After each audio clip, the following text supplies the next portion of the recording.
আপনার কোম্পানির টাকা আছে বলে কি উনি বিচার পাবে, আমি বিচার পাবো না? আমি অসহায়, আমরা 5 জন, আমার কোনো ভাই নেই, বাবাই একমাত্র অবলম্বন। পিতামিত আব্দুল মালিক। ডিসেম্বরের 8 তারিখে আমার বাবা বেলা 4:30 বাজে মাছ ধরা ট্রলার ছেড়ে যাওয়ার কথা। ট্রলারের মালিকের নাম হয়েছে কামাল মেম্বার। ট্রলারটা ভাড়া নেয় নাহিদ কোম্পানি, বাড়ি তার হাতিয়া। বর্তমানে উনি রিয়াজউদ্দিন বাজার আছেন, চট্টগ্রাম রিয়াজউদ্দিন বাজার, কোতোয়ালি থানাধীন। আমার বাবা ডিসেম্বরের 8 তারিখে যায় বেলা 4:30 বাজে। তখন থেকে আমার বাবার ফোন সুইচ অফ, ফোনে কথা বলাকালীন অবস্থায়। কিন্তু একটা লোক যখন সাগরে যায় তখন তো সে কমপক্ষে একদিন সে নেটওয়ার্কের ভিতরে থাকবে। সেদিন ওয়েদার ভালো ছিল, কিন্তু তা সত্ত্বেও আমার বাবার ফোনটা সুইচ অফ। আমি প্রায় 1 মাস বাবাকে খুঁজতে পাই না। কোম্পানির সাথে কথা বলি, নাইট কোম্পানির সাথে, উনি বলে আজকে ছেড়ে দিবে, কালকে ছেড়ে দিবে। আমার বাবা কোথায় আছে প্রশ্ন করে, বলে মিয়ানমার আকিয়াবে আটক আছে। কেন মিয়ানমারে আটক আছে? আপনি কেন আমার বাবাকে মিয়ানমারে পাঠাইছেন? উনি বলতেছে আমি মিয়ানমারে পাঠাই নাই, দুর্ঘটনাবশত মেশিন নষ্ট হয়ে যায় আপনাদের সীমানায় পরে আরাকান সশস্ত্র বাহিনী তাদেরকে আটক করে আকিয়া থেকে মংডুতে নিয়ে যায়। মংডু থেকে বর্তমানে উনি 4 মাইলে আছে। আমি থানায় জিডি করতে যাই, কোতোয়ালি থানায়, বিভিন্ন থানায় জিডি করতে যাই, কোনো থানায় আমার জিডি গ্রহণ করে নাই।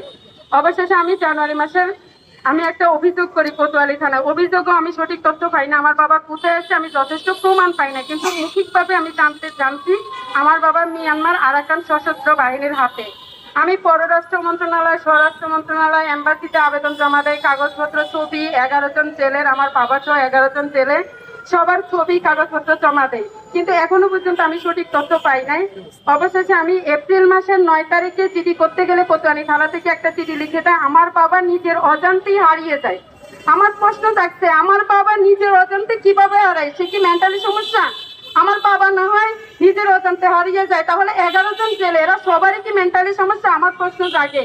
এই প্রশ্ন নিয়ে আমি ডিবিতে কমিশনার স্যারের সাথে দেখা করি। স্যার, আমার বাবা তো মেন্টালি না, আপনার কোম্পানির টাকা আছে বলে কি উনি বিচার পাবে, আমি বিচার পাবো না? আমি অসহায়, আমরা 5 জন, আমার কোনো ভাই নেই, বাবাই একমাত্র অবলম্বন।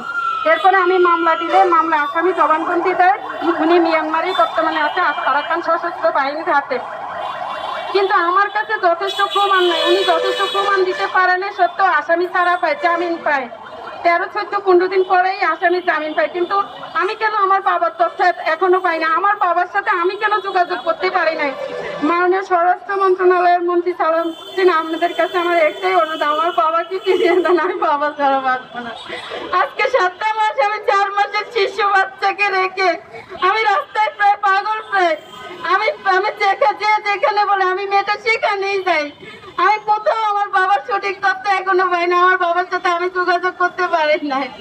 আপনারা বলেন একটা অসহায় মেয়ে তার বাবার জন্য এতটা কান্নাকাটি, একটা অসহায় পরে আজকে 7টা মাস ধরে আমি দৌড়াচ্ছি, এখনো বাবার সঠিক তথ্য হয় না। বাবার সাথে কি ঘটেছিল, বাবা কোথায় আছে, আপনারা আমার বাবার সাথে যোগাযোগের ব্যবস্থা করে দেন এবং বাবাকে ফিরিয়ে দেওয়ার ব্যবস্থা করে দেন। আপনাদের সবার কাছে আমার একটাই অনুরোধ, আমার বাবা সহকারে 11 জন ছেলে, ওনারা একটা ছেলেরও কোনো খোঁজ নাই। টিভিতে আমার বাবার লাস্ট লোকেশন পাওয়া গেছে, উনি চট্টগ্রাম কোতোয়ালি থানাধীন চাকতাই ঘাটে ওনার লাস্ট লোকেশন।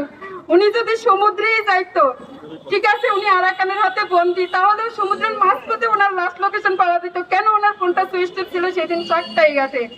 আর বাদ বাকি জেলে এক একজনের লোকেশন এক জায়গায় পাওয়া গেছে।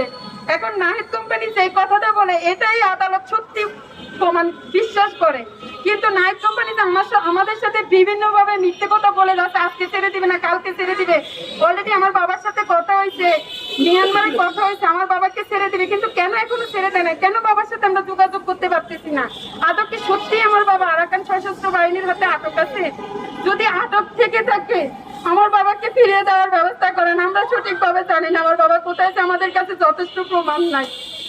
আমার বাবা ছাড়া আমাদের অবলম্বন আর কেউ নাই, একমাত্র বাবাই আছে, আমাদের আর কোনো ভাই নাই, কেউ নাই। চাচা, ফুপি, আত্মীয় স্বজন, আমাদেরকে দেখার মতো কেউ নাই। আমি একাই আসছি এখানে, আমার পক্ষে কেউ আছে না, আমার বাবা।